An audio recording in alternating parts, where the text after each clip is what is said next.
On August 13th, 2018, a man stood on his front lawn and begged a news crew to help find his missing wife and daughters. He had driven past where he had buried them just hours earlier. Her name was Shanann Watts. She was 34 years old. She was pregnant with her third child, a son. His name was Nico Lee Watts, and at 15 weeks gestation, he was already part of the future Shanann believed she was building. Shanann worked as a representative for Lavelle Thrive. Her work had taken her to Arizona for a conference, and on the night before, everything changed. She was coming home from that trip after being away for 5 weeks. At home in Colorado were her 2 daughters. Bella was 4. She was the oldest. Celeste, called Cece, was 3. She was the youngest. Their father was Christopher Lee Watts, 33 years old, an oil field operator at Anadarko Petroleum. From the outside, the names formed a family: Chris, Shanann, Bella, Cece, Nico. But by the summer of 2018, the structure inside that family had already begun to split. In July, Chris began an affair with Nickel Kessinger, a co-worker at Anadarko. He told Nickel he was separated. She believed him. Shanann did not know the full truth, but shortly after midnight, before she came home, she sent a text to her mother. "Chris and I are having issues." It was 12:07 a.m. Within hours, Shanann, Bella, Cece, and Nico would be dead. Shanann arrived home at 1:48 a.m. She had just returned from Arizona. Her work conference was over. Her 5-week trip was over. She was back at the house where her car still sat in the driveway, where her daughters were sleeping, where her husband was waiting. Neighbor Nate Trinastic had a security camera pointed toward the Watts driveway. That camera would later become one of the most important pieces of evidence in the case. At 4 a.m., inside the bedroom, Chris Watts killed Shanann by manual strangulation. Then he went into the girls' rooms. He smothered Bella and Celeste with a blanket. Bella fought back. Her autopsy later confirmed petechial hemorrhaging, evidence of a struggle. Before dawn, Chris carried the bodies out of the house and loaded them into his company truck. At 5:27 a.m., the truck left the neighborhood.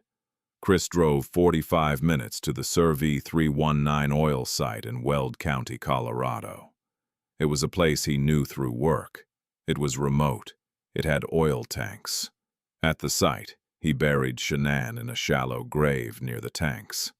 Then he put Bella and Celeste into separate oil storage tanks through the access hatches. The tanks contained crude oil. The hatches were 8 inches wide. After that, Chris drove to work. He acted normally. He attended a morning meeting, and while Shanann's body lay in a shallow grave and Bella and Cece were inside oil tanks, Chris sent messages to Shanann's phone to make it appear she was still alive.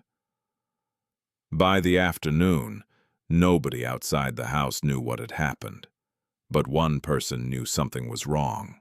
Her name was Nicole Atkinson.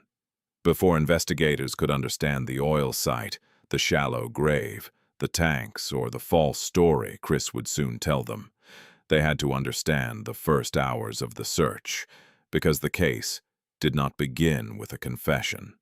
It began with a missed appointment, a locked house, a friend who refused to let it go, and a husband whose behavior did not match the emergency unfolding around him. On the afternoon of August 13th, Nicole Atkinson went to the Watts home. It was 1:48 p.m. Shanann had missed a doctor's appointment. She was pregnant. She had just come home from a work trip. Nicole could not reach her. At the house, the details did not make sense. Shanann's car was still in the driveway. Her phone was inside. Her wallet was inside. These were not the signs of someone who had left for the day. Nicole called Chris. He said he had not heard from Shanann. Then Chris came home from work and allowed police inside. Officer Coonrod responded to the welfare check. He entered a house that should have contained answers and instead found absence. Shanann was gone. Bella was gone. Celeste was gone. But the things Shanann needed to leave were still there. Her car, her phone, her wallet. Officer Coonrod watched Chris during those first moments. He later noted that Chris was not acting like a normal parent whose kids are missing. That observation did not solve the case, but it mattered. Investigators and officers began with the visible facts. A pregnant woman had missed an appointment. Her 2 young daughters were missing. Her belongings remained in the home. Her husband had been at work. He claimed he did not know where they were. The first questions were practical. Who saw Shanann last? When did she come home? Did she leave again? Could anyone prove movement at the house? The answer came from the neighborhood. Nate Trinastic had a driveway camera. The camera captured the Watts driveway. It did not show everything, but it showed enough to become central to the investigation. Investigators obtained the footage. They could see Chris's truck at the house in the early morning hours. They could see activity near the driveway before dawn, and they could see the truck leaving the neighborhood at 5:27 a.m. That time mattered, because Chris had said he left for work. The camera showed the truck leaving. The question became what he had loaded into it before he drove away. The next line of evidence pointed away from the house and toward the oil field. Cell phone data confirmed Chris was at the Survey 319 site that morning. That site belonged to the world of his work. He knew it. He had access to it. He drove there after leaving the neighborhood. The facts began to form a narrow path. The house, the truck, the oil site, the missing wife and children. But Chris did not give investigators the truth. Instead, that evening, he stepped in front of a news camera. Denver's KDVR crew came to the Watts home. Chris stood on the front lawn, the same place where officers and neighbors had been trying to understand what had happened. He spoke as a husband and father asking for help. He said, "I want to see them. I want them to come home. I want this to be a nightmare I wake up from." The interview spread beyond Colorado.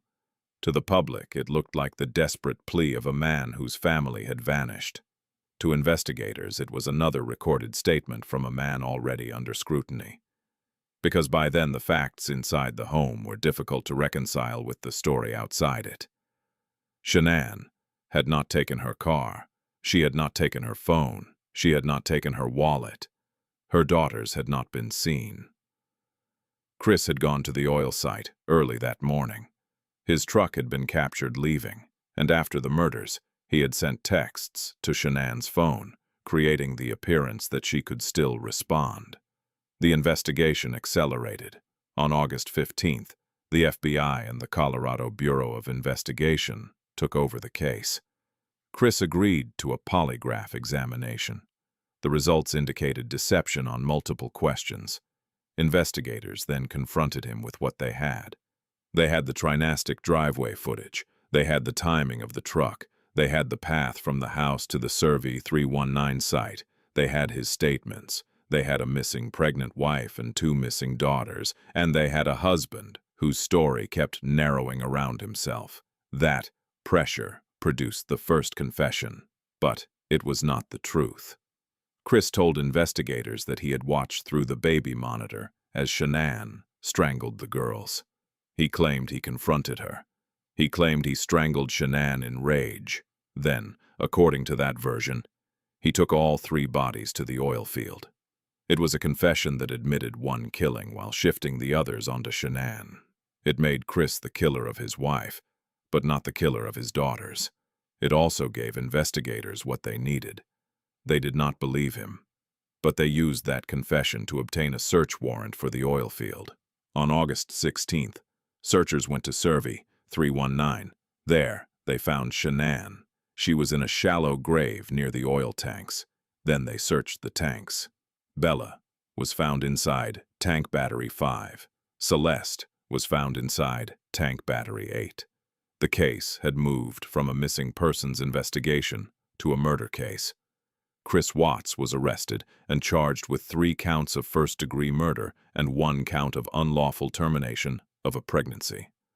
The public had seen him on television asking for help. Investigators had now found the family he claimed he wanted home. At that point, the case appeared to have reached its answer. Chris Watts had confessed. The bodies had been found. Charges had been filed. But the confession that led investigators to Tearful 319 was built around a lie, and months later, inside a prison, with his father in the room and investigators recording with his father's knowledge, Chris gave a different account.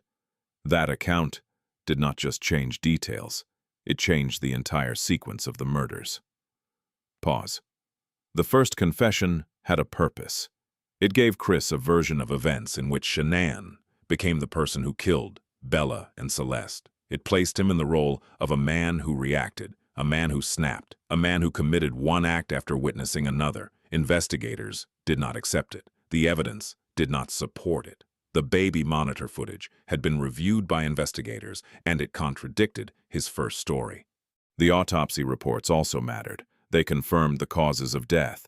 They confirmed that Bella struggled. The oil tank measurements mattered too. Investigators used them to prove that the girls' bodies could physically fit through the 8-inch access hatches.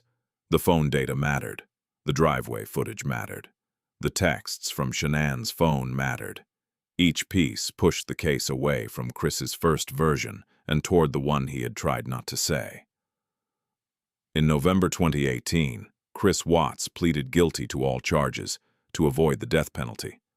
That plea resolved the criminal case, but it did not resolve the sequence. It did not answer why the first confession had been shaped the way it was. It did not explain what really happened inside the house between Shanann's return and Chris's departure before dawn. Those answers came in February 2019. Chris was in prison. His father, Ronnie Watts, visited him. Investigators set up a recording with Ronnie's knowledge. In that recorded prison conversation, Chris gave what became known as the full confession. He said he had not watched Shanann strangling the girls. He said he had not killed Shanann because he caught her harming them. He said he had killed the girls first. Then he killed Shanann. This reversed the story he had told investigators in August. According to the February 2019 confession, Chris first attacked Bella and Celeste in their bedrooms. Then he killed Shanann by manual strangulation. Then he loaded the bodies into his truck and drove to the Tearful 319 oil site. But even that sequence contained a detail that made the case more difficult to absorb. Bella regained consciousness at the oil site. According to the official discovery file, Chris had to kill her a second time. This detail reframed the entire morning. It meant the violence inside the house had not ended the way Chris first claimed. It meant at least one child survived the first attack long enough to reach the oil field. It meant the drive from the house to Tearful 319 was not simply a drive with 3 bodies hidden in a truck. It was part of the crime itself. Chris also gave investigators a motive. He said he killed his family because he wanted to be with Nicole Kessinger. Nicole had met him about 6 weeks before the murders. She worked at Anadarko. Chris had told her he was separated. She believed him. When she learned he was still married, she broke up with him. Nicole Kessinger has never been charged with anything. That fact matters because the public attention around her has remained intense. But the legal record provided here is clear. She was Chris's affair partner. She believed he was separated, and she has not been charged. The murder case centered on Chris Watts. His own actions built the evidence trail. He loaded his company truck before dawn. The driveway camera captured the truck, leaving at 5:27 a.m. His cell phone data placed him at the Tearful 319 site. He buried Shanann there. He put Bella and Celeste in separate tanks. He sent texts to Shanann's phone after her death. He gave a television interview asking for his family to come home. He failed the polygraph. He gave a false confession that blamed Shanann for the girls' deaths. Then, in prison, he admitted that story was false. The February 2019 confession did not make the case simple. It made it clearer and more disturbing because it removed the false frame. There was no baby monitor discovery that triggered sudden rage. There was no evidence in the provided record that Shanann killed the girls. There was Chris. There was the affair. There was the lie he told Nickel about being separated. There was Shanann returning home at 1:48 a.m. after 5 weeks away. There was her text to her mother at 12:07 a.m. saying she and Chris were having issues. There was the house before dawn. There was the truck. There was the oil site. And there was the interview on the lawn where Chris spoke in the language of loss while knowing exactly where his family was. The key evidence did not depend on one moment. It accumulated. The Trinastic driveway camera established the movement at the house and the departure time. Cell phone data confirmed Chris's location at Survey 319. The baby monitor footage contradicted the first confession. Autopsy reports confirmed the causes of death and showed Bella had struggled. Text records showed Chris used Shanann's phone after she was dead. Oil tank measurements supported the physical mechanics of how Bella and Celeste were placed inside the tanks. The KDVR interview preserved his own words from the same day, and the February 2019 prison recording captured the later confession in which Chris described the true sequence. That is why the case did not turn on a single dramatic discovery. It turned on consistency. The evidence held together. Chris's stories did not. At first, he presented himself as a husband waiting for his missing family. Then, he presented himself as a man who killed his wife after seeing something unbearable. Then, he admitted, he had killed all of them. Each version moved closer to the truth, only when investigators had enough evidence to force the next admission. The first public image of the case was a man on a front lawn, asking for the return of his wife and children. The final image in the record is different.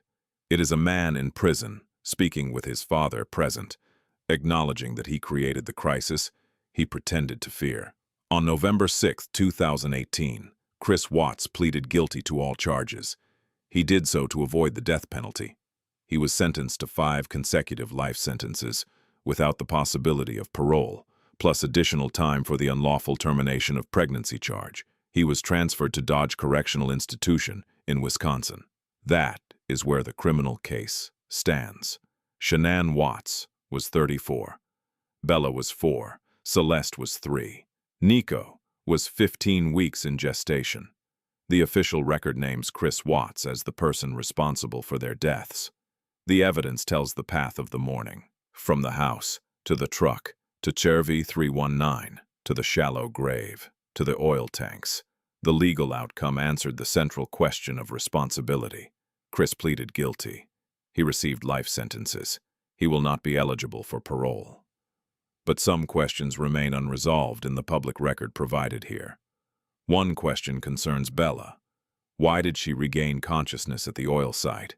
That question matters because it speaks to the sequence inside the house. It raises the possibility that Chris's account of what happened in the bedrooms still did not fully explain what Bella and Celeste endured before the drive to Survey 319. Another question concerns planning. Did Chris decide before Shanann came home that night, or did the violence begin after she returned? The facts show that by July he had begun an affair.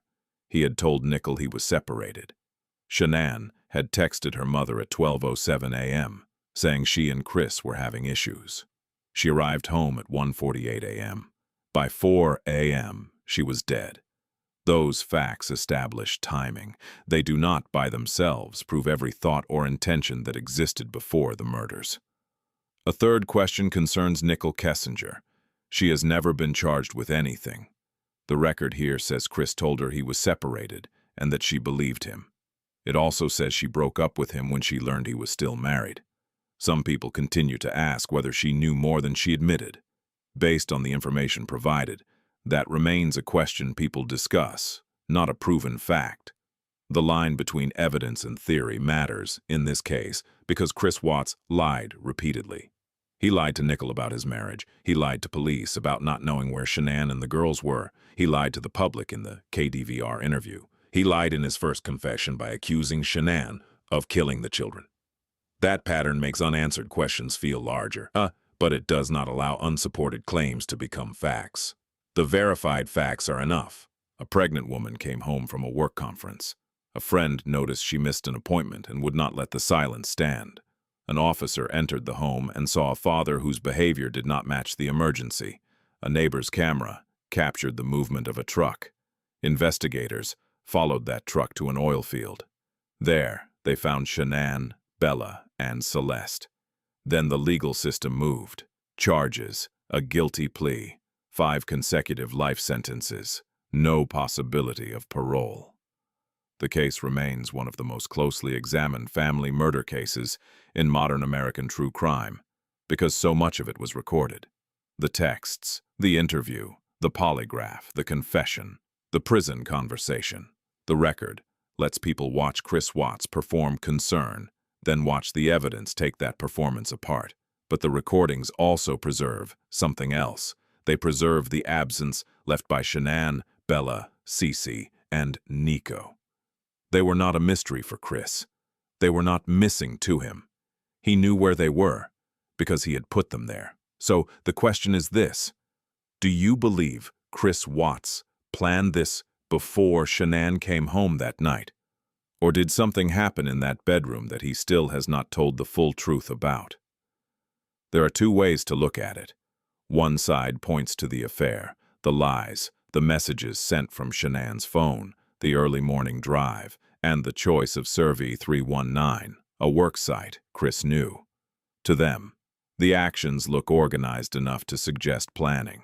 The other side points to the narrow window between Shanann's arrival at 1:48 a.m. and the murders around 4 a.m. To them, the timing leaves room for a confrontation that escalated inside the house, followed by hurried decisions that Chris tried to cover with lies. The record proves what he did. It does not prove every thought he had before he did it. That is why the question remains. Planned before she came home, or triggered by something that happened after she walked through the door?